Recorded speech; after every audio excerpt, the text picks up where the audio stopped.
भजन भरोसे दास मनसा वाचा कर्मणा कर गुरु चरण निवास।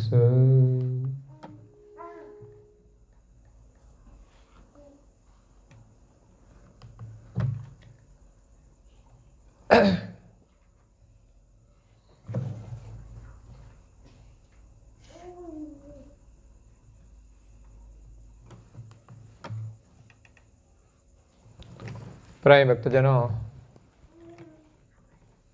આજે જ્ઞાન સંપ્રદાયના અધ્યસ્થાપક પરમ ગુરુ શ્રીમદ કરુણાસાગર મહારાજની અસીમ કૃપાથી પરમ ગુરુના અનન્ય ઉપાસક કૈવલધામવાસી અમારા ભીખાભાઈ રાવણી ગામના અમદાવાદમાં ખાસ ત્યાં સત્સંગમાં જોડાયેલા છે અને આજે એમના માધ્યમથી અહીંયા રાવણી ગામે આવવાનું થયું. મારા વિજયભાઈ, બધા ભાઈઓ સત્સંગી છે, એમના માતૃશ્રી પણ ખૂબ ભાવનાવાળા છે. પરમ ગુરુ કરુણા સાગર આ વિશ્વની અંદર જીવોનું કલ્યાણ કરવા માટે માત્ર ભારતમાં જ નહીં પરંતુ 14 લોકની અંદર, અંતરિક્ષમાં 14 લોક છે. એમાંનો એક આપણો મૃત્યુલોક છે, બીજા બધા દેવલોક છે, એક પાતાળ લોક છે. દેવલોકમાં જુદા જુદા દેવોના ધામો છે. નિરંજન લોક, શક્તિલોક, ગૌલોક, વૈકુંઠ, કૈલાસ, બ્રહ્મસદન, સતલોક, તાપસલોક, જનલોક, મહરલોક, ઋષિમંડળ, તારામંડળ, ચંદ્રલોક અને સૂર્યલોક. આ બધા જ દૈવી ધામોમાં વિચરણ કરી અને ત્યાર પછી પૃથ્વી ઉપર 7 દ્વીપ છે, જેનું વર્ણન શાસ્ત્રોમાં આવે છે, પુરાણોમાં આવે છે, જેનું વર્ણન કરુણાસાગર મહારાજે પણ કર્યું છે. બીજા 6 દ્વીપોમાં વિચરણ કરી અને છેલ્લા 7માં આપણે જે રહીએ છીએ ને, જંબુદ્વીપ કહેવાય છે. આપણો દેશ જંબુદ્વીપમાં આવેલો છે. તો આ ભારતની અંદર ગુજરાતમાં ચરોતરની ભૂમિમાં કરુણાસાગરનું પ્રાગટ્ય બાલ સ્વરૂપે થયું છે.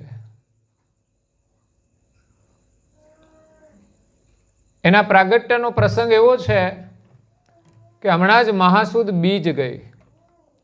એ મહાસુદ બીજના દિવસે પ્રગટ થયા. આજથી 251 વર્ષ પહેલા, એટલે કે સંવંત 1829માં, આજે સંવંત 2080 ચાલે છે. તો એમને પ્રગટ થયે 251 વર્ષ પૂરા થયા અને 252મા વર્ષનો પ્રારંભ થયો છે. આણંદ તાલુકાનું સારસા ગામ છે. નામ કદાચ આ ધર્મના નામથી સાંભળ્યું હોય તો. એ સારસા ગામની અંદર એક ક્ષત્રિય કુળની માતા હતી, હેતબાઈ. એમના પતિનું નામ હતું રઘુવીર. એમને એક નાનું બાળક હતું. એ બાળકને લઈને એ મહાસુદ બીજના દિવસે પિયર જવા માટે નીકળે છે. એ સમયે કોઈ વાહનો નહોતા, એટલે માતા ચાલતા જાય છે. સારસાથી 15 કિલોમીટર દૂર એમનું પિયર હતું સોલાપુરા. સારસાથી ચાલતા ચાલતા ભાલેજ, અને ભાલેજથી આગળ કાસોર ગામ છે. કાસોરથી આગળ એ જાય છે, એમને તરસ લાગે છે. આ પ્રસંગ બહુ દિવ્ય છે.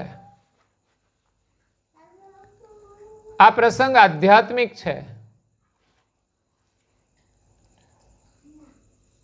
આ પ્રસંગ આપણને પરમ ગુરુની ઓળખ કરાવે છે.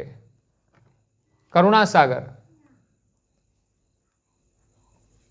જે આ વિશ્વમાં ગુરુ રૂપે પ્રગટ થયા છે, એટલે એમના આગળ સંબોધન પરમ ગુરુ લાગે છે. અને કરુણાના સાગર છે. જીવો ઉપર કરુણા કરીને એમનું કલ્યાણ કરવા માટે અલૌકિક જ્ઞાન અને અનુભવ લઈને આવ્યા છે. એમના અનુભવનું જ્ઞાન ગ્રંથોમાં છે. જે કોઈ અધ્યયન કરશે તો ચોક્કસ એ જ્ઞાનથી જાગૃત થશે અને આ વિશ્વની અંદર પરમાત્માનું સર્જનહારનું ભજન કરી અને પરમ મોક્ષની પ્રાપ્તિ કરશે. જીવ માત્રને મોક્ષનું દાન આપવા માટે કરુણાસાગર પરમ ગુરુ રૂપે પ્રગટ થયા. તો હેતબાઈ માતા એ કાસોર ગામથી આગળ જતા એને તરસ લાગે છે. એ પાણી શોધે છે. આગળ જતા એક તળાવ આવે છે જેનું નામ છે શેર તળાવ. તરસાને પાણી મળે તો એ ખુશ થઈ જાય. ભૂખ્યાને ભોજન મળે તો એ ખુશ થઈ જાય. એમ માતા પાણી જોઈને ખુશ થઈ જાય છે. પોતાના બાળકને તળાવના કિનારે મૂકે છે. બાળક બહુ નાનું છે, ચાલી શકે એવું નહીં. 2-4 મહિનાનું હશે. તો એ બાળકને કિનારે મૂકી કપડામાં માતા પાણી પીવા જાય છે. જંગલની અંદર શિકારની શોધમાં ફરતું એક હિંસક પ્રાણી નાહેર, જેને નાર પણ કહેતા હોય છે, એ માતાની પાછળ ફરતું હતું. એની નજર પડી. જેવું બાળકને મૂક્યું, માતા પાણી પીવા જાય છે. જેમ આપણી નજર ચૂકાવીને બિલાડું દૂધ પી જાય, એમ આ નાહેર નામનું પ્રાણી ઝડપથી દોડી અનાયાસે આવી અને બાળકને લઈને જતું રહે છે. જ્યારે માતા હેતબાઈ તળાવમાંથી પાણી પીને આવે છે, ત્યારે પોતાનું બાળક અદ્રશ્ય થઈ જાય છે. ત્યાં કપડામાં હોતું નથી. તો માતા તો ચિંતામાં પડી જાય છે કે આ બાળક ગયું ક્યાં. એમણે જોયું નહીં કે કોણ લઈ ગયું છે. નહીં તો ખબર પડે કે મારું બાળક એક પ્રાણી લઈ ગયું છે. માતાને કંઈ સૂઝ પડતી નથી કે મારું બાળક ગયું ક્યાં. આજુબાજુ નજર કરી પણ ક્યાંય દેખાયું નહીં. ઝડપથી એ જાડીની અંદર જતું રહ્યું. તે જંગલ જેવો વિસ્તાર છે. અત્યારે તો ઘણું સારું છે, પણ એ સમયની અંદર ત્યાં વસ્તી ઓછી હતી અને વૃક્ષો વધારે હતા અને કાચા રસ્તા હતા. એ વનવગડાના કાચા રસ્તેથી માતા એ તળાવ પાસેથી નીકળે છે. ત્યાં આજુબાજુ શોધે છે કે મારું બાળક ક્યાં ગયું.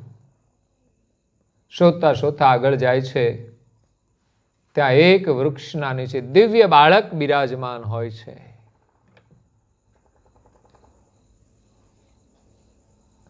દિવ્ય બાળકના દર્શન કરીને માં એનું કલ્પાંત શાંત કરે છે. માતા બાળકના વિયોગમાં ખૂબ રડે છે. અને એ તો સ્વાભાવિક છે. કોઈ પણ માતાનું બાળક અદ્રશ્ય થઈ જાય, એના દુઃખનો કોઈ પાર ન રહે. અરે એક બાળક બીમાર પડી જાય તોય માતા દુઃખી થઈ જાય. માતાઓને સંતાન ન હોય તો પણ દુઃખ હોય છે. જ્યારે મળેલું સંતાન જ્યારે ગુમ થઈ જાય ત્યારે એના દુઃખનો કોઈ પાર ન રહે. અને એ માતા પિયર ગઈ હોય અને પછી બાળક અદ્રશ્ય થઈ જાય તો એની સાસરીમાં આવીને જવાબ શું દેવો. ન પિયરવાળાને ખબર છે, ન સાસરીવાળાને ખબર છે. રસ્તામાંથી બાળક ગુમ થઈ ગયું છે. લોકો તો કેટલું બધું સંભળાવે. સમજદાર પરિવાર હોય તો વાંધો ના આવે, સ્વીકારી લે. નહીં તો માણસ બહુ દુઃખ આપે છે. ઘણી માતાઓને સંતાન ન થાય તોય દુઃખી કરે છે. એવા એક પ્રસંગો બનતા હોય છે. તો કુદરતના હાથમાં છે, એમાં એ કરે શું? અને દોષ કઈ સ્ત્રીઓનો જ નથી હોતો, પુરુષનો પણ હોઈ શકે. એટલે ક્યારેય પણ કોઈ અન્ય કારણોસર કોઈને દુઃખી ન કરવા જોઈએ. એનું પરિણામ સારું નહીં આવે. તો અહીંયા માતા એના બાળકના વિયોગમાં રડે છે. કેવું કલ્પાંત કરે છે, અને એક જ લાઈનમાં લખ્યું ગુરુ મહારાજે કે માં માથાના વાળ તોડવા માંડે છે. એટલું એને દુઃખ થાય છે. પણ બાળકને શોધતા શોધતા આગળ જતા એક વૃક્ષના નીચે એક દિવ્ય બાળક બિરાજમાન હોય છે. દર્શન થતાની સાથે જ માતા આશ્ચર્યચકિત થઈ જાય છે, પોતાનું કલ્પાંત બંધ થઈ જાય છે અને વિચાર કરે છે કે આ બાળક કોનું હશે? આ જંગલની અંદર અહીંયા તો કોઈ છે નહીં. એક બાજુ પોતાનું બાળક ગયું છે, બીજી બાજુ આ એક દિવ્ય બાળક બિરાજમાન છે. આ ભગવાનની શું લીલા છે? મનમાં વિચાર કરે છે કે આ મારા બાળકના બદલામાં તો ભગવાને મને આ બાળક નહીં આપ્યું હોય ને. અને એ જેવું વિચારતા હતા ખરેખર એવું જ હતું. માતાના મનની અંદર અનેક પ્રશ્ન થાય છે ત્યારે દિવ્ય સ્વરૂપે બિરાજમાન બાળક દિવ્ય વાણીથી બોલે છે, હે ધર્મની માતા. એમનું બાળક તો બોલતું પણ નહોતું, પણ આ તો દિવ્ય બાળક હતું, દિવ્ય આત્મા હતો. હે ધર્મની માતા, તું મને તારા ઘરે લઈ જા, હું તને આ જગતમાં પ્રખ્યાત કરીશ. ત્યારે માતા પૂછે છે કે આપ કોણ છો? ત્યારે બાલ સ્વરૂપે બિરાજમાન પરમ ગુરુ, જેનું નામ કુવેર છે અને બાલ સ્વરૂપે પ્રગટ થયા એટલે બાલ કુવેર કહેવાય છે. એ બાળક દિવ્ય વાણીમાં કહે છે કે હે માતા, હું તો જીવોનું કલ્યાણ કરવા માટે સર્જનહારના હુકમથી માલિકે મને મોકલ્યો છે કે જાઓ જગતના જીવોને જાગૃત કરો. એ અજ્ઞાન રૂપી નિંદ્રામાં ઊંઘે છે, મોહરૂપી નિંદ્રામાં ઊંઘે છે, એને જ્ઞાનથી જગાડો કે ભાઈ આ માનવ જીવન મળ્યું છે, પરમેશ્વરની પ્રાપ્તિ કરવા માટે આવો દુર્લભ માનવ દેહ મળ્યો છે, તો એમ જ આપણે ગુમાવી ન દઈએ. આ તો હીરાથી પણ કિંમતી છે. આપણે ત્યાં તો હીરા કિંમતી છે, પરંતુ આ માનવ શરીરની કિંમત હીરાથી પણ કઈ અનેક ગણી છે, જેનું મૂલ્ય ન થઈ શકે. એ જ મનુષ્ય હજારો હીરાઓને ખરીદી શકે છે એનું મૂલ્ય કરીને. આ માનવ જીવનમાં કેવી બુદ્ધિ છે! પર આખરે તો હીરા પણ આપણને કામ લાગતા નથી. ભોજન ખાવાનું ન મળે તો કે હીરા તો ખવાતા નથી, અને છેલ્લે શ્વાસ બંધ રહી જશે ત્યારે હીરા આપણને જીવન આપવાના નથી. એટલે હીરા તે હીરા છે, આપણી થોડી જરૂરિયાત પૂરી કરે પણ આપણને જીવન ન આપી શકે. જ્યારે માનવ દેહ તો હીરાથી પણ અમૂલ્ય છે. ભગવાને આ શરીરની અંદર જ એવી ગતિ મૂકી છે કે આ માનવ દેહ દ્વારા મનુષ્ય પરમાત્માનું ભજન કરીને એમને પામી શકે. પછી એવું નથી કે કોઈ સાધુ જ ભગવાનને પામે, કોઈ ભણેલા જ ભગવાનને પામે. ભગવાનમાં જેને શ્રદ્ધા હોય, જેનું મન સરળ હોય, નિર્મળ હોય, જેને ભગવાનમાં શ્રદ્ધા હોય, જે ભગવાનનું સુમિરન કરે, જેને ભગવાનમાં વિશ્વાસ છે, જે નિરંતર હરિનું સ્મરણ કરે છે, એને પરમેશ્વરની પ્રાપ્તિ થાય છે. શબરીબાઈ બિલકુલ ભણેલા નહોતા. એક શુદ્ર કુળની અંદર એનો જન્મ થયો, પરંતુ એમ કહેવાય છે કે એમના લગ્ન થવાના હતા અને લગ્નની અંદર જે વર પક્ષના લોકો આવે જાન લઈને, એમના માટે ભોજનની તૈયારી કરવી પડે, મિષ્ટાન બનાવવું પડે. અત્યારે તો લોકો બહુ બહુ બધું શહેરમાં બનાવે છે. આપણે ત્યાં તો મેનુ હોય, દાળ ભાત શાક હોય, મીઠાઈ હોય, ભજીયા હોય કે ગાંઠિયા હોય. પણ હવે તો મેનુ બદલાઈ ગયું છે. હવે તો પાણીપુરી હોય, મંચુરિયમ હોય, પંચુરિયમ હોય. કેટલી દુકાનો લોકો દેખાવ કરે છે. આ ખોટા જ ખર્ચા છે, નાટક છે. બધાને ધ્યાનમાં રાખીને જેને ગમે એવું બધું રાખવાનું એમ. એટલે આ પાછળવાળો સમાજ તૂટી જશે. એમાં દોષિત આપણે બનીએ. એટલે જેટલું મેનુ છે ને એટલું પર્યાપ્ત છે. સગવડવાળા થોડું વધારે કરે, પણ બહુ નાટક કરવાની જરૂર નથી. એટલે શબરીબાઈના લગ્નની અંદર આવેલા મહેમાનોને જમાડવા માટે એ વર્ણ પ્રમાણે એમનો આહાર એવો લોકો કરતા હતા કે પ્રાણીઓ લાવવામાં આવ્યા.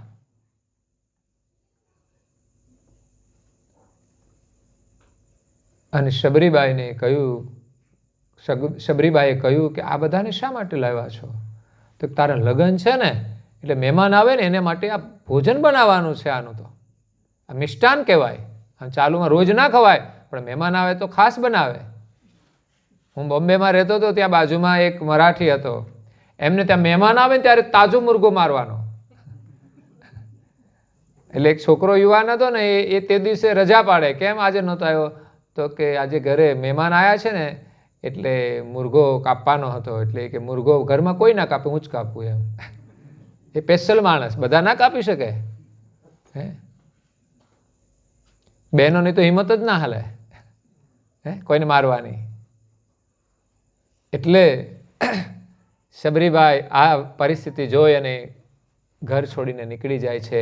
જંગલની અંદર એ આશ્રમમાં આવે છે. જો કે અમુક સાધુ સંતો તો એને આશ્રય પણ ના આપે. કેમ? તો કે આ તો શુદ્ર કુળની છે. એટલે જેની અંદર જ્ઞાતિ જાતિનો ભેદ હોય એવા લોકો માનતા હોય, પણ એ પરમેશ્વર સુધી નથી પહોંચી શકતા. પણ એક માતંગ ઋષિ એવા પહોંચેલા મહાત્મા હતા, એમણે એ શબરીબાઈને આશ્રય આપ્યો છે અને શબરીબાઈના આશ્રમમાં રહીને સેવા કરે છે. માતંગ ઋષિ જ્યારે જાય છે ત્યારે શબરીને કહીને જાય છે કે એક દિવસ તારે ત્યાં રામ આવશે. આમાં વિશ્વાસ આવવો જોઈએ ને ભક્તિની અંદર. માનવ જીવન મળ્યું છે ભગવાનમાં, મહાપુરુષોના વચનોમાં આપણે વિશ્વાસ આવવો જોઈએ. માતંગ ઋષિએ કહ્યું એક દિવસ તારે ત્યાં રામ પધારશે. ઋષિ શબરીબાઈનો વિશ્વાસ અદ્ભુત હતો.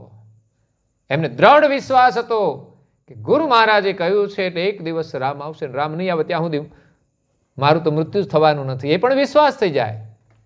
રામની પ્રતીક્ષામાં રામનું સ્મરણ કરે છે. રામની પ્રતીક્ષા એનું સ્મરણ છે, એમની તપશ્ચર્યા છે.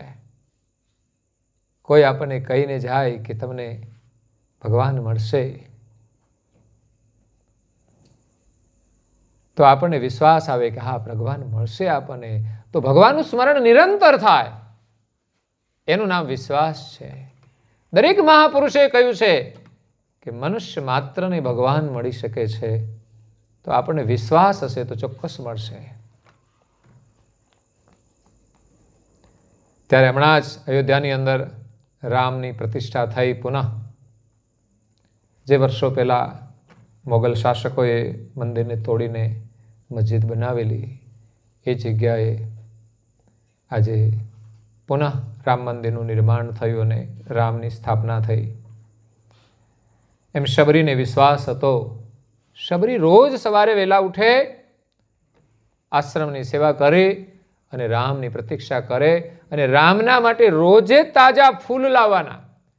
આપણે ઘરે સાધુ સંતો આવે તો આપણે ફૂલ લાવીએ છીએ, પછી પ્રસાદ માટે ફળ લાવીએ છીએ. તો પૂજન માટે ફૂલ અને પ્રસાદ માટે ફળ હોય તો, ના હોય તો ઘરમાં જે હોય તે પ્રસાદ આપી શકાય છે. પણ યાદ રાખજો, કોઈ પડીકી મસાલા ના ચાલે પાછા. હા, તમે એમ કહો આપણે જે ખાઈએ એ ભગવાનને ખવડાવીએ, અને ભગવાનને ન ખવડાવવા એ આપણે પણ ના ખવાય. યાદ રાખવાનું. આટલી તો આપણામાં સમજ હોવી જોઈએ. આપણે માણસ છીએ, કાંઈ થોડા પશુ છીએ. અને પશુને ખબર હોય કે આ ખવાય ના ખવાય. બોલો, વિચાર કરો. આપણે પશુની સાથે સરખામણી કરીએ તો એને ખબર પડે કે આ ખવાય ના ખવાય. શાકાહારી પ્રાણી કોઈ દિવસ માંસાહાર નહીં કરે, અને માંસાહારી સિંહ કોઈ દિવસ ઘાસ નહીં ખાય. કહેવત છે ને કે શેર ભૂખા મર જાયેગા લેકિન કભી ઘાસ નહીં ખાયેગા. અને આપણે તો બધું જ ખાઈએ. ભૂખ લાગે તો લોકો એમ માને છે કે આનાથી જ અમે ખાઈએ છીએ, આનાથી જ અમને એનર્જી મળે છે. આટલી બધી ભ્રાંતિઓ ભરી છે. આપણે કેવી રીતે સુખી થઈશું? વિચાર કરો. આ એક મનની ભ્રાંતિ કહેવાય. એક આપણામાં સમજણ આવવી જોઈએ, અને સમજ્યા પછી એને છોડવા પ્રયાસ કરવો જોઈએ. એક નાની બાબત છે. એ જ રીતે સંસારની માયા છોડવાની છે. જેમ એક પ્રસંગ જોઈને શબરીબાઈએ ઘર છોડ્યું. નહીં તો અબળા છે, ઘર છોડીને જાય ક્યાં? પણ ભગવાનના ભરોસે જે નીકળી જાય ને સત્યના માર્ગે, એને ભગવાન સાચવે છે. જે કોઈ નીકળ્યા છે, મીરા પણ એક સમયે નીકળી ગયા વૃંદાવન જવા, છેવટે દ્વારકા જઈને કૃષ્ણની મૂર્તિમાં સમાઈ ગયા. પણ આપણો વિશ્વાસ સાચો હોવો જોઈએ. એટલે શબરીબાઈ રામને ધરાવવા માટે જે સિઝનના જે ફળ હોય ને એ લાવે છે. જે દિવસે રામ આવ્યા તે દિવસે કદાચ બોરની સિઝન હશે. એવું નહીં કે રોજ બોર જ લાવતા, રોજ થોડા બોર મળે. હવે તો અત્યારે તો ટેકનોલોજી બદલાય છે એટલે બધી વસ્તુ મળતી હોય છે, પણ એ સમય તો ઋતુ અનુસાર બધા ફળ મળતા. એટલે શબરીબાઈ જે ઋતુમાં જે ફળ હોય જંગલમાં એ રોજ લાવતા હતા. ફૂલ લાવે અને રોજ રામની પ્રતીક્ષા કરે.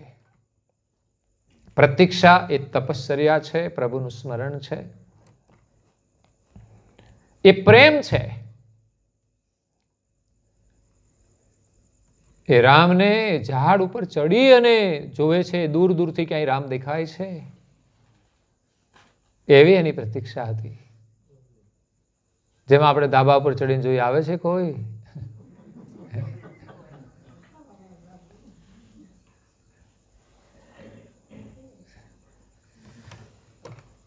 આવવાના છે એવું કહ્યું છે, આજે જ આવવાના છે એવું નહીં, પણ પ્રતીક્ષા રોજ કરે છે કે રામ આવશે, ક્યારે આવશે.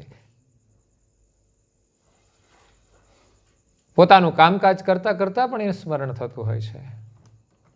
એટલે શબરીબાઈની શ્રદ્ધા હતી તો એક દિવસ રામ એમની ઝૂંપડીએ આવ્યા અને એનું જ ભજન હમણાં ગવાય છે બહુ. આયેંગે આયેંગે રામ આયેંગે, मेरी झोपड़ी के भाग आज खुल जाएंगे, राम आएंगे, हे राम आएंगे तो अंगना सजाऊंगी, हे दीप जला के दिवाली मैं मनाऊंगी, मेरे जन्मों के सारे दुख मिट जाएंगे, मेरी जिंदगी के सारे दुख ये मिट जाएंगे, राम आएंगे, राम झूलेंगे तो झूला मैं झूलाऊंगी. આ પાછું કૌશલ્યા માતાને લાગે છે. રામ એમને ત્યાં જન્મ લીધો અને એમને પારણે ઝુલાવે છે. આ એક ભક્તિ ભાવ છે. મીઠે મીઠે ભજન મેં સુનાઉંગી. છોકરાઓને તમે હાલરડા ગાવ છો ને, એમ નાના બાળકને તમે ભજન સંભળાવો. मेरे जिंदगी के सारे दुख मिट जाएंगे, राम आएंगे, मैं तो रुचि रुचि भोग लगाऊंगी, मीठे मीठे बेर में खिलाऊंगी, हेरा आए राम श्याम संग सीता आएंगे, रे राम आएंगे, प्यारी प्यारी प्यारी श्याम सीता संग आएंगे, राम आएंगे. ભજન ન કર્યું તો પછી આપણે ક્યાં જવાનું? આ સસુદરમાન ઉંદરમાન, આ ઘરમાંથી આ ઘરમાં, જેને જોઈએ અને જોતા વિચાર આવે કે જો ભજન નહીં કરીએ તો આપણા માટે આ બધું તૈયાર છે. માણસને ભગવાને ઊભો બનાવ્યો. આ બધા હાસ્ય કલાકારો એમ કે માણસને ભગવાને ઊભો બનાવ્યો પણ આડો હાલે, કોઈકને આડો પડે. અને પ્રાણીઓને ભગવાને આડા બનાવ્યા અને સીધા ચાલે. એટલે સીધા બનાવે ને આડા ચાલે ને પછી આડા બનાવે પછી સીધા થઈ જાય. સમજ્યા? આ પ્રક્રિયા છે. એટલે બને ત્યાં સુધી કોઈને પરેશાન ન કરવા. ભક્તિમાં શ્રદ્ધા હોય તો ભગવાન ચોક્કસ મળે છે. એવો આ દિવ્ય પ્રસંગ છે કે હેતબાઈ માતા એને બાલ સ્વરૂપે કરુણાસાગર બાપજી કહે છે કે હે ધર્મની માતા, હું તો જીવનું કલ્યાણ કરવા માટે આવ્યો છું, પણ આજે બાલ સ્વરૂપે પ્રગટ થઈ અને તને મળ્યો છું. તું મારી ધર્મની માતા છે, તું મારી પાલક માતા છે. હું તારા પુત્ર રૂપે આજે પ્રગટ થઈને તને મળ્યો છું. તારું બાળક નાહેર લઈ ગયું છે અને ગયા જન્મની અંદર મેં તને વચન આપ્યું હતું એટલે આજે બાલ સ્વરૂપે પ્રગટ થઈને મળ્યો છું. જેની ખબર હેતબાઈ માતાને નથી કે ગયા જન્મમાં હું ક્યાં હતી અને ક્યારે મને વચન આપ્યું છે. કારણ કે સામાન્ય અંશ છે અને કરુણાસાગર તો દિવ્ય અંશ છે. એ તો સર્વજ્ઞ છે. એ તો બધા જ જીવોની વાતને જાણે છે. તો આગલા જન્મની અંદર શું થયું એની વાત બાલ સ્વરૂપે માતાને ત્યાં જંગલની અંદર કહે છે કે હે માતા, આગલા જન્મની અંદર તમે પાલકી દીપમાં હતા. જે 7 દીપ છે, આ જંબુદીપ એના ઉપર પાલકી દીપ છે. દીપ 7 છે: પુષ્કરદીપ, સાગદીપ, કૌશકદીપ, કુશાલકદીપ, સાલમદીપ, પાલકીદીપ અને જંબુદીપ. પરમ ગુરુ ક્રમશ બધા દીપમાં વિચરણ કરીને આવ્યા છે. એમાં આગલા દીપમાં જ્યારે હતા ત્યારે હેતબાઈ માતા પણ ત્યાં જ હતા. એમને કહ્યું, હે માતા, આગલા જન્મમાં તમે પાલકી દીપમાં સલ્લારટ શહેરમાં અને બ્રાહ્મણ કુળમાં જન્મ લીધો હતો. તમે અને આ હાલના તમારા જે પતિ છે એ બંને તમે બ્રાહ્મણ કુળમાં જન્મ્યા હતા. પતિનું નામ હતું હરદેવ, તમારું નામ હતું સુમંતા.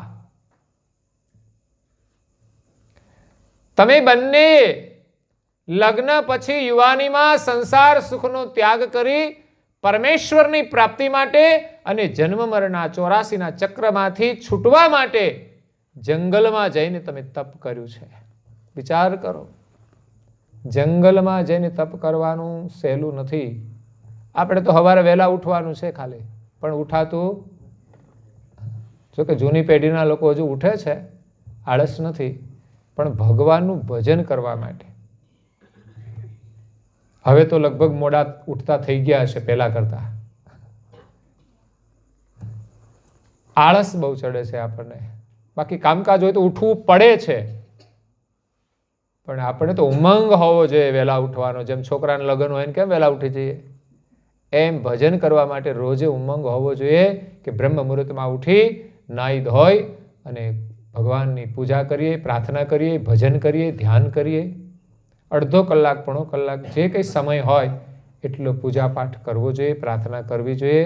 અને દિવસ દરમિયાન સમય મળે તો ક્યાંય આટા ન મારતા, ક્યાંય બજારે ન બેસતા, ઘરમાં એક સારું પુસ્તક રાખી અને અધ્યયન કરો.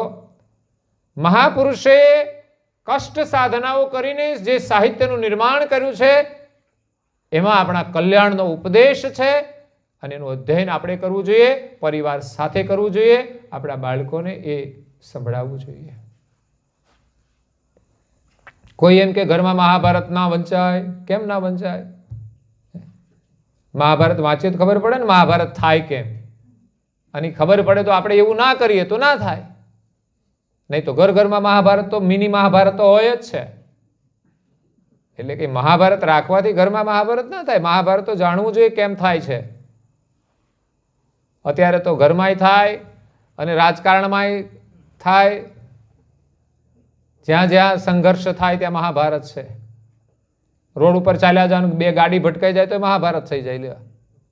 અમે એકવાર સુરતમાં જતા હતા, અમે તો અમારી રાઈટ સાઈડમાં જ હતા, પેલો બાઇકવાળો આમથી આડો અવળો ક્યાંકથી આવ્યો ને સીધો અડી ગયો થોડો, અને બાઇક પડી ગયું ને એવો અકળાયો. અને એનું જ રાજ, સુરતમાં રહેતા હોય એટલે. અને બાઇકવાળા રાડો પાડે એટલે ભેગા થઈ જાય બધા, હે ઉભી રાખ. મેં કીધું આ તો મારશે. પેલા તો વિચાર તો કર શું થયું છે ને કેવી રીતે થયું છે, તો શાંતિ તો રાખ. પછી સંજોગે વળી અમારી સાથે હડાળાના હંસા દીદી હતા. અમે જતા હતા એક જગ્યાએ, તો એમનો જ કોઈક રિલેશનમાં, પૂર્વાશ્રમના રિલેશનમાં એમનો કોઈ જમાઈ લાગતો હતો અને ટાઢો પડી ગયો. પછી તો મેં કીધું આ નહીં તો શું કરત તું, એ તો કે ગમે તેમ તોફાન જ કરવું છે જેને, વાંક છે કે નહીં જુઓ તો ખરા. કોઈની મિસ થઈ જાય, પણ એમાં તો ઘણા તો પાછા અભદ્ર વાણી પણ બોલવા માંડે. ત્યારે આપણને ખબર પડે કે આ કોના સંતાન છે, દેવના છે કે દાનવના છે. કંઈ પણ બની જાય ને, પણ વાણી આપણી વિવેકી હોવી જોઈએ. આવેશમાં આવીને ગમે તે બોલવા માંડીએ, એ ઘરમાં આવું વાતાવરણ ઊભું કરી દે ક્યારેક. એટલે જંગલની અંદર જઈને તપ કરે છે કે તમે કર્યું છે તપ. અને એ જ સમયે હું કહે છે પાલકી દીપમાં હતો, અને એક દિવસ તમે ગુંજારન વનમાં તપ કરવા માટે ગયા, ત્યાં હું ફરવા માટે આવ્યો, ત્યારે તમે બંને દંપતી ત્યાં તપ કરતા હતા. હું આવ્યો, મને જોતાની સાથે તમે બંને ઊભા થઈ, મારો આદર કર્યો, ફૂલ લઈ અને પૂજન કર્યું, અને ફળનો પ્રસાદ અર્પણ કર્યો, અને વિનમ્ર ભાવે પ્રાર્થના કરી. સાધુ સંતોના આગળ તમે વિનમ્ર ભાવથી, વિનયથી રજૂઆત કરો, એનું તમને પરિણામ મળે છે. એમની સેવાથી અને એની વિનમ્રતાથી કરુણા સાગર પ્રસન્ન થાય છે અને કહે છે માગો તમારે શું જોઈએ છે. આ તપસ્યાનું ફળ છે. એની યોગ્યતા જોઈને દિવ્ય પુરુષ એ વસ્તીમાંથી જંગલમાં એમને દર્શન આપવા માટે આવ્યા છે, અને એમના દર્શન કરીને બંને દંપતી ખુશ થઈ જાય છે, એમની સેવા કરે છે. પરમ ગુરુ કહે છે કે મેં તમને માગવાનું કહ્યું કે માગો તમારે શું જોઈએ છે. ત્યારે ઘરના સુખનો તો ત્યાગ કરીને આવ્યા છે ને, ન ગાડી જોઈએ ન બંગલા જોઈએ. એમણે એક જ માગણી કરી કે એમને જન્મ મરણના ત્રાસમાંથી મુક્ત કરો. બસ વારંવાર જન્મવાનું, વારંવાર મરવાનું. માણા થાય તો સારું, નહીં તો ઘણા માણા થયા પછી પણ એમ કહે છે હે ભગવાન અમને લઈ લે, તને નાખે ક્યાં? માણસનો અવતાર જો પસંદ ના હોય તો એને ક્યાં નાખવાનો? 84 સિવાય કર્મ અનુસાર પછી તો એની ગતિ થાય છે. પણ અહીંયા માતાને કહ્યું કે ચોક્કસ હું તમારું કલ્યાણ કરીશ, પણ મારે આગલા જન્મમાં જવું છે, એટલે તમે ત્યાં જન્મ ધારણ કરો અને હું ત્યાં બાલ સ્વરૂપે પ્રગટ થઈ અને તમને મળીશ. એટલે એ દીપમાં મારે પ્રગટ થવાનું, તમે એક નિમિત્ત બનો. અને એ નિમિત્ત બનીને હે માતા તમે અહીંયા જન્મ લીધો છે, આજે તમારા બાળકને નાહેર લઈ ગયું, પણ હું જીવોનું કલ્યાણ કરવા માટે તમારે ત્યાં પુત્ર રૂપે આવીને પ્રગટ થયો છું. અને આ જંગલમાં બનેલી વિના કોઈને કહેશો નહીં. જ્યારે સમય આવશે ત્યારે એનો પ્રકાશ થશે તો હું તમારા બાળકના જેવું રૂપ લઉં. અને માતા કહે છે કે મારું બાળક નાહેર લઈ ગયું છે, એના બદલામાં આપ મને મળ્યા એ મારું અહોભાગ્ય છે. કેટલા જન્મોના પુણ્ય હોય ત્યારે આપણને દિવ્ય પુરુષના દર્શન થાય, કે આપણે ત્યાં આવા દિવ્ય પુરુષ એક પુત્ર રૂપે પ્રાપ્ત થાય. એ કેટલું માતાનો અહોભાગ્ય કહેવાય. પણ એ તો એમણે કેવી તપશ્ચર્યા કરી છે, જેના મનની અંદર કોઈ વિકાર નથી, કોઈ વાસના નથી, કોઈ આકાંક્ષા નથી, માત્ર એક પરમેશ્વરને પામવાની પ્રબળ ઈચ્છા છે, એને જ પ્રભુ મળે છે. એટલે કે છે આવા એક બાળક નહીં, હજારો બાળક આપી દઈએ ને તોય આપના જેવા પુરુષ મળવા મુશ્કેલ છે. કારણ કે આ સંસારમાં જન્મ લીધો છે માતાઓએ. આવા તો કેટલાય માતાઓના જન્મ લીધા છે, કેટલાય સંતાનોને જન્મ આપ્યા છે. એ બધા જ આપણે બાળકોને છોડી દીધા. છતાં પણ પ્રભુની પ્રાપ્તિ થતી નથી. કેટલાય બાળકોને જન્મ આપ્યો છે, કેટલાય બાળકો છૂટી ગયા. એવા હજારો બાળકને જન્મ આપીને આપણે છોડી દઈએ તો પણ એના બદલામાં આપણને દિવ્ય પુરુષ ન મળે. પણ આ માતાનું અહોભાગ્ય છે કે એને પરમ ગુરુ બાલ રૂપે મળ્યા. અને અહીંયા ગુરુ મહારાજ એમ કહે છે કે સંધ્યા સ્મરણ આરતી ભજન ભરોસે દાસ. ભગવાનના જે દાસ છે ને એને એમાં એટલો ભરોસો છે ભજનમાં, તો જ ભજન થાય. ભરોસો બહુ મહત્વનો છે. જેને ભરોસો છે એને જેમાં ભરોસો છે એ મળશે. ધંધામાં આપણે કામ કરીએ ને ભરોસો રાખવો પડે, વિશ્વાસ રાખવો પડે. થોડા દિવસ થાય આપણને સફળતા ન મળે ને જો વિશ્વાસ છોડી દઈએ તો પછી આપણે સફળ ના થઈએ. પણ કોઈ પણ પરિસ્થિતિમાં વિશ્વાસ ન તૂટવો જોઈએ. જીવનમાં ગરીબી હોય તો પણ વિશ્વાસ ન તૂટવો જોઈએ.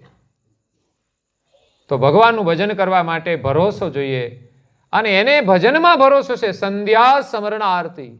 સંધ્યા સમયે એ સ્મરણ કરે છે, એ આરતી કરે છે. આપણે સંધ્યાના સમયે બધા ઘરમાં સેવા પૂજા કરીએ, પણ કેવું કામ ખબર, ઘરમાં એક વ્યક્તિ કરી દે ને દીવો એટલે પછી હાલે, પછી બીજા કોઈને કરવાની જરૂર. એક જણ અગરબત્તી બધી ફેરવી દે એટલે બીજા બધા આવીને સીધા ખાઈ જ લે. આ કેવું? હજુ આપણે ભગવાનની પૂજા શું માનીએ છીએ કે ભગવાનની પૂજા એક જણાથી થઈ ગઈ એમ? ના, એવું નથી. ભગવાન એક છે પણ પૂજા દરેક વ્યક્તિએ કરવી જોઈએ. રસોડું એક છે પણ ભોજન બધાએ કરવું જોઈએ. બાથરૂમ એક છે પણ સ્નાન તો બધા કરે છે. એમ આરાધના માટે સ્થાન એક હોય. એવું નહીં કે ભગવાનની પૂજા થઈ ગઈ એટલે આવી ગયું ઘરમાં.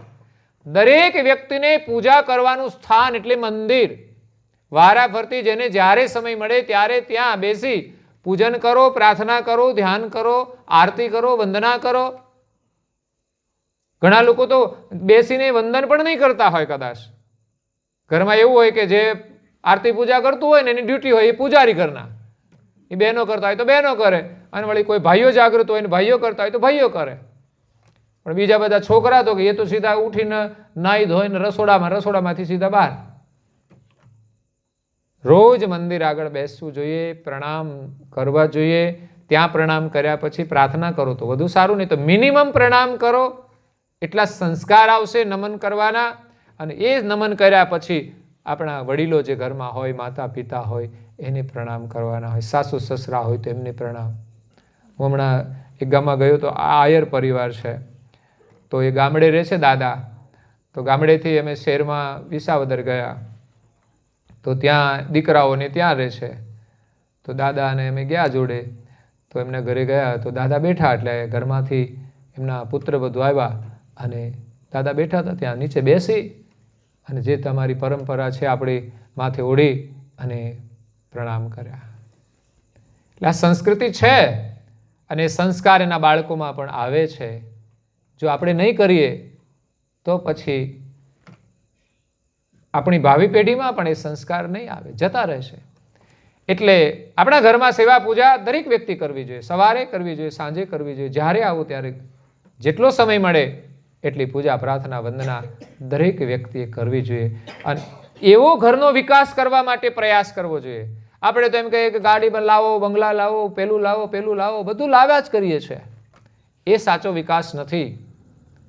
એની પાછળ આપણે સમય આપીએ છીએ, દોડાદોડી કરીએ છીએ. તો સમય થોડો આપણા કલ્યાણ માટે પણ કાઢો, પરિવારના સંસ્કાર માટે પણ કાઢો. સાચું સુખ તો બંગલાની અંદર સંસ્કારથી મળશે. સંસ્કાર નહીં હોય તો બંગલામાં પણ શાંતિ નહીં હોય. એટલે જેને ભગવાનમાં ભરોસો છે, સંધ્યાના સમયે સ્મરણ કરે છે, આરતી કરે છે, એ આપણી પરંપરા છે હિન્દુ સંસ્કૃતિની. મનસા વાચા કર્મણા કર ગુરુ ચરણ નિવાસ. ગુરુના ચરણમાં નિવાસ કરવાનો છે. પણ કેવી રીતે? તો કે સંધ્યા સમયે સ્મરણ કરીએ, આરતી કરીએ, અને મન, વચન અને શરીરથી, ખાલી વાણીથી નહીં. માત્ર શરીરથી આપણે બેસીએ પણ મન ક્યાંક બીજે ફરતું હોય એવું નહીં. મનથી, વાણીથી અને શરીર પણ ત્યાં જોઈએ, મન પણ એના સ્મરણમાં જોઈએ, અને વાણીથી આપણે એનું ઉચ્ચારણ કરીએ. જે વાણીનું ઉચ્ચારણ કરી એની સાથે મન જોડવાનું છે. જે વાણી અને મન, પ્રાર્થના અને મન, સ્મરણ અને મન, આ બેનું ઘર્ષણ થાય છે, બેનું જોડાણ થાય છે. જેમ બાથરૂમમાં નાવા જઈએ એટલે પાણી અને શરીર બેના મિલનથી આપણું શરીર સ્વચ્છ થાય છે, એમ આપણું મન એ જ્યારે સ્મરણ સાથે જોડાય છે ત્યારે મન શુદ્ધ થાય છે. મનની અંદર પવિત્ર વિચારો પ્રવેશ થાય છે. જે આપણે સાંભળીએ, જે બોલીએ એ મન સાથે ટચ થાય એટલે મનની અંદર એના સંસ્કાર આવી જાય છે અને જે સાંભળેલું હોય એ પાછું સ્મરણમાં આવે છે. આવે છે? કોઈની જોડે વાતો કરી હોય ફરી યાદ આવે છે? ફરી યાદ પણ આવે અને ફરિયાદ પણ આવે.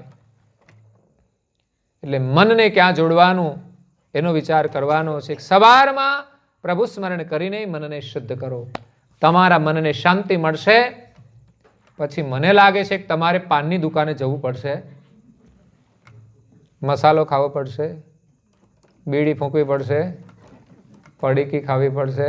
ઘણા કે અમે તો માણેકચંદ ખાઈએ. મેં કીધું મૂર્ખચંદ છે માણેકચંદ ખાવાવાળા. એ માણેકચંદ વાળાને ફાયદો કરવા માટે આપણે આ દુઃખી થવાનું? વિચાર કરો, જેમાં આપણો લાભ નથી એમાં પૈસા ખર્ચીને આપણે તો લોકોને મદદ કરી રહ્યા છે. આ માણેકચંદના બધા સભ્યો કહેવાય એને મદદ કરવા વાળા. આટલી સેવા આપણે ધર્મમાં નથી રાખતા કે રોજે આપણે 50 રૂપિયાના મસાલા ખાઈ જઈએ પણ 50 રૂપિયાથી ધર્મનું કાર્ય નથી કરતા. કરીએ તો કોઈક દિવસ આપીએ, પણ રોજે 50 રૂપિયા આપવા વાળા કોણ હોય? પણ મસાલાની દુકાને આપવા વાળા કરોડો નીકળે, ઘરે ઘરે નીકળે. તો ધર્મ માટે આપણે જીવવાનું છે. આપણી સંપત્તિ મહેનત કરીને કમાઈ અને ક્યાં વાપરવું એનો તો વિચાર કરવો જોઈએ. અને આજે તો ભયંકર વ્યસનો આવ્યા છે, ખાવાના અને હવે તો લોકોએ લગ્નમાં ફેશન બનાવી છે કે એમાંય લાવવાના. આ ધનવાન લોકોની બુદ્ધિ બગડી છે ને તો એ બધા શરૂ કરે અને એની પાછળ પાછા બીજા બધા ટેસ્ટ કરવા જતા રહે. પછી આપણા રાજકારણ વાળા આવે, એ મફતમાં આપે તો લોકો લલચે જાય. એટલે મૂર્ખચંદ છો બધા, પરિવારને બરબાદ કરવાનો છે. લાખ રૂપિયા આપે તો એક બોટલ ના લેવાય. લાખ રૂપિયા જોડે આપે ને તો એને અડાય નહીં સાહેબ. એટલું ગૌરવ હોવું જોઈએ ધર્મનું. અને આપણે તો મફતની બીડીઓ પીતા હોય. લ્યો લાય ને, એટલે એક તો બીડી ને પાછી મફતની, આ કેવી સજા થશે? હું તો તમને ગેરંટી સાથે કહું છું કે જે વ્યસન છે તમાકુના એ તમને એક દિવસ કેન્સર કરશે. આ જન્મે નહીં થાય તો આવતા જન્મે રિઝર્વ. કેમ કે આ જન્મે તમે છોડ્યું નથી એટલે એના સંસ્કાર ફરી તમને વ્યસનમાં જોડશે. તમે એને છોડી નહીં શકો, કારણ કે તમારી માનસિકતા જ નથી છોડવાની કે આના વગર તો ચાલે જ નહીં, અમારે આ ધંધો કરવાનો. તમે કેવા ધંધા કરો છો? તો તમારે વ્યસન કરવું પડે. દરેક લોકો એમ કે આજે જે મળે ને બધા એમ જ કે.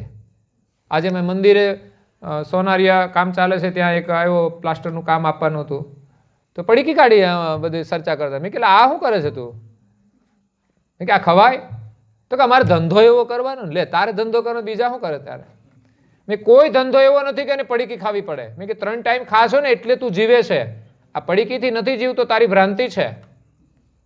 હર કોઈની ભ્રાંતિ છે. લોકોને પૂછો આના વગર તો ચાલે જ નહીં. કેમ ના ચાલે? પ્રયાસ કરો. તમે બંધાઈ ગયા છો ખોટી રીતે, એમાંથી છૂટવાનું છે. પહેલા વિચારો બદલો, સંગ બદલો, અને સારો સંગ કરો, સારા વિચાર આવશે, એક ઝટકે બધું છૂટી જશે. આ બાજુ બેઠા ખાઈશ કોઈ પડી ગયો તો તમે એક જ ઘરમાં તો રહ્યો છો. હું એમ કહું, પેલા ભાઈને કીધું તમે પડીકી ખાવ છો, તમારા છોકરાને આપશો? તો એને ના ખવાય. લે તારે જ ખવાય, એને ના ખવાય. લે તો આપણા બાળકને ન ખવાય, આપણે ન ખવાય. ભગવાનને જે ન ધરાવાય એ આપણે ના ખવાય. એટલે ભગવાનને ફળ ધરાવી. આજે કોઈને ફળ નથી ખાવા, લ્યો એ ભાવતા જ નથી, કે ના કહેશે એ નથી ખાવું. ભગવાને કેવા કુદરતી ફળો બનાવ્યા છે, લોકોને મળતા નથી ખાવા, અને આપણને મળે તો આપણે ખાતા નથી, અને ખાઈએ છીએ તો ન ખાવાનું ખાઈએ છીએ. જેટલો વિચાર કરશું, જેટલું ચિંતન કરશું એટલું સત્ય મળશે. સંસારમાં એક સત્ય છે અનેક ધર્મ જગતમાં સત્ય છે પરમેશ્વરને પામવા માટે, પણ જ્યાં સંસારમાં સત્ય ન હોય ત્યાં પરમેશ્વરને તો શું પામવાના છે? આપણે ભગવાનને માનીએ છીએ, ઈષ્ટ આગળ બેસીએ છીએ તો વિચાર નથી કરતા કે આપણે શું કરીએ છીએ? જો આપણા ઈષ્ટમાં આપણી શ્રદ્ધા હોય ને એનું ગૌરવ હોય તો એને સામે બેસીએ ને તો યાદ આવવું જોઈએ કે આ ખોટું છે. તો આમાંથી છૂટવા માટે આપણે ભગવાનને પ્રાર્થના કરવાની છે. તો સંધ્યા સમયે, સવારે સાંજે 2 ટાઈમ પ્રાર્થના કરો, ચોક્કસ તમારું કામ થશે જ. મનસા વાચા કર્મણા કર ગુરુ ચરણ નિવાસ, ગુરુ કી કીજે બંદગી કોટી કોટી પ્રણામ. ગુરુની બંદગી કરો, કોટી કોટી પ્રણામ કરો. કીટ ન જાનત ભ્રંગકુ સોહી કર લે આપ સમાન. એક કીટ, નાની કીટ, એને કઈ ખબર જ નથી, પણ એક ભમરી એના પર ડંખ મારે છે અને ધીમે ધીમે ડંખ સહન કરે છે તો એની પાંખો આવે છે. જીવનમાં, પરિવારમાં, સમાજમાં સહન કરતા શીખજો. આપણું ધાર્યું કશું થશે જ નહીં, વધારે દુઃખી થવું પડશે. બધાની સાથે પ્રેમથી રહો અને ક્યાંક જરૂર પડે ને તો થોડું સહન કરી લો, બસ. ફરી આનાથી પણ ઉત્તમ માનવ જીવન મળશે. આપણે એમ કરીએ કે આપણે તો કાયમનું થયું, આ તો આપણે પછી રોજે આ બધું સહન કરવાનું, પણ સહન કરશો ને તો નુકસાન નહીં જાય. ખોટું હોય તો વિરોધ કરો, વાંધો નહીં, પણ અકારણ થવું ના જોઈએ. જતું કરવાનું. જીવનમાં કશું લાવ્યા નથી અને આપણા ભાગ્યમાં છે એને કોઈ લઈ જવાનું નથી. એટલે કીટ એને પાંખો આવે છે, એમ જીવનમાં તમે થોડું સહન કરશો ને તો સમજની પાંખો આવશે, જ્ઞાનની પાંખો આવશે. પછી તો તમે એવું જીવન જીવશો. કીટ છે ને એને તો કોઈ પક્ષી આવે ને તો ખાઈને લઈ જાય, પણ જ્યારે પાંખ આવી જાય ને ત્યારે ઉડવા માંડે. પછી એ કોઈના શિકારમાં ના આવે, પછી તો એ અંતરિક્ષમાં વિચરણ કરે છે. એમ જ્યારે આપણામાં સમજણની પાંખો આવશે, જ્ઞાનની પાંખો આવશે, ત્યારે આપણે સંસારમાં દુઃખી નહીં થવું પડે. એટલે ગુરુ મહારાજ જીવોનું કલ્યાણ કરવા માટે આવ્યા છે. આજે રાવણી ગામના લોકોનું અહોભાગ્ય છે કે આજે એમના દર્શનનો અને સત્સંગનો લાભ મળ્યો છે. વારંવાર મેં કહ્યું તેમ આપણે ઘરમાં સારું પુસ્તક રાખીને પણ સત્સંગનો લાભ લઈ શકીએ છીએ. અને આજે તો મોબાઈલના મીડિયાથી પણ લોકોને રોજે સારા વિચાર મળી શકે, રોજે, અને લેવા જ જોઈએ. સત્સંગ પ્રેમી બનો, હંમેશા સારા વિચારો સાંભળો, તમારું જીવન સુંદર બની જશે. સારા વિચાર એ જ આપણા જીવનની સાચી મૂડી છે. માણસની ઓળખ એમના વિચારોથી છે. આપણી પાસે સારા વિચાર જોઈએ. આપણા દેશના એક પ્રધાનમંત્રી, જેમની પાસે દેશનો વિકાસ કરવા માટે અને સંસ્કૃતિનો વિકાસ કરવા માટે એક ઉમદા વિચારો છે. એક સામાન્ય પરિસ્થિતિમાંથી એમના વિચારો દ્વારા એ ઊંચા પદ ઉપર પહોંચ્યા છે, શાસન ચલાવે છે. એ તો ઠીક છે, ઘણા બધા વડાપ્રધાન ચલાવી ગયા છે, પણ જેમનામાં સંસ્કૃતિના ઊંચા વિચારો છે કે આ દેશને એકવાર એમને સંસ્કૃતિની ઊંચાઈ પર લઈ જવો છે. અને એના મનમાં એટલો વિશ્વાસ છે, ભરોસો છે. નહીં તો આ દુનિયામાં લોકો મન ફાવે એમ કરે. આપણે ક્યાં બધાનો ઠેકો લીધો છે બધાને સુધારવાનો? આપણે આપણું કામ કરીએ, પછી લોકો તો જેવું કરશે એવું ભરશે. પણ ના, એનો નિરંતર પ્રયાસ છે કે આ દેશની પ્રગતિ થાય અને એની અંદર સાંસ્કૃતિક ક્રાંતિ થાય. આજે અનેક દેશો સાથે એ સેતુ બાંધી રહ્યા છે સંસ્કૃતિના. એ પ્રમાણે ભવિષ્ય દેશનું ઉજ્જવળ દેખાય છે.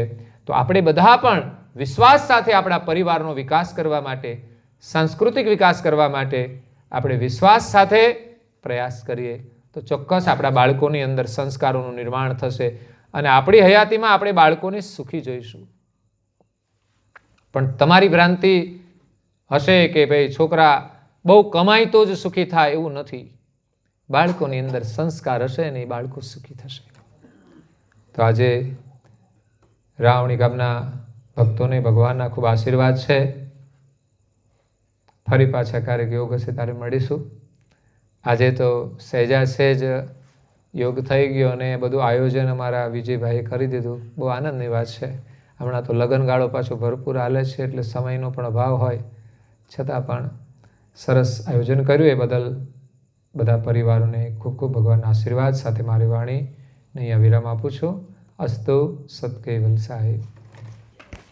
આદ્ય સક્રત સ્વરાજ કરુણેશ કેવલ કરતા કી જય બોલજો બધા. હા, પૂજ્ય શ્રી કૃષ્ણ સ્વામી મહારાજ કી, પૂજ્ય શ્રી પરમ ગુરુ શ્રીમદ કરુણાસાગર મહારાજ કી, પૂજ્ય શ્રી નારાયણદાસજી મહારાજ કી, પૂજ્ય શ્રી સબકુબેરાચાર્ય મહારાજ કી, શ્રી સબ સંતન કી, श्री सबदेवन की, श्री ज्ञान संप्रदाय की, श्री गुरुगादि सारसापुरी की, श्री कैवल धाम की कथा सत्संग पूर्णावती का सत कैवल साहेब. અહીંયા ગુરુ મહારાજના ચરણમાં આપણે 3 વાર પ્રણામ કરીશું. कैवल हंसो सत कैवल साहेब. બોલો છો બધા, સત कैवल साहेब. जय करुणानिधि प्रभु जय करुणानिधि, आरती आरत पूर्वक, आरती आरत पूर्वक सुरतागर लीधि, प्रभु जय करुणानिधि. त्रिलोकन जवे अनुपम प्यारे प्रभु. बोलो अनेक जनानी अरजे अनेक ओरे अंतर प्रभु जय करुणानिधि. अखंड अनादि पदनी जाय सही दीदी, प्रभु जान सही दीदी. संशय सगला निवारी संशय रोति शुद्ध गिरी, प्रभु जय करुणानिधि. चरण शरण नो महिमा मंगल करे प्रभु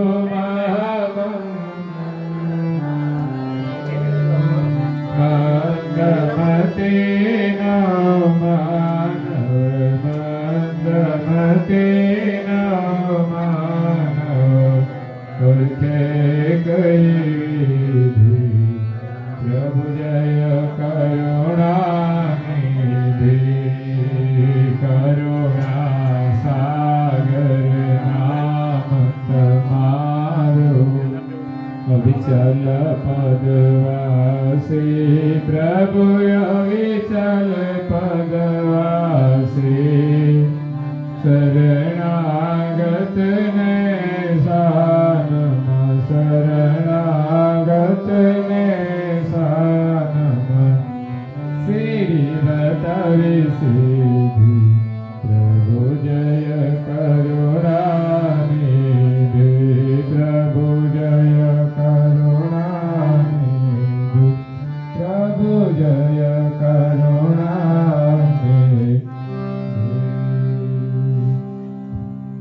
श्रीमद करुणा सागर महाराज की जय, कैवल धाम की जय, श्री अविचलदास जी महाराज की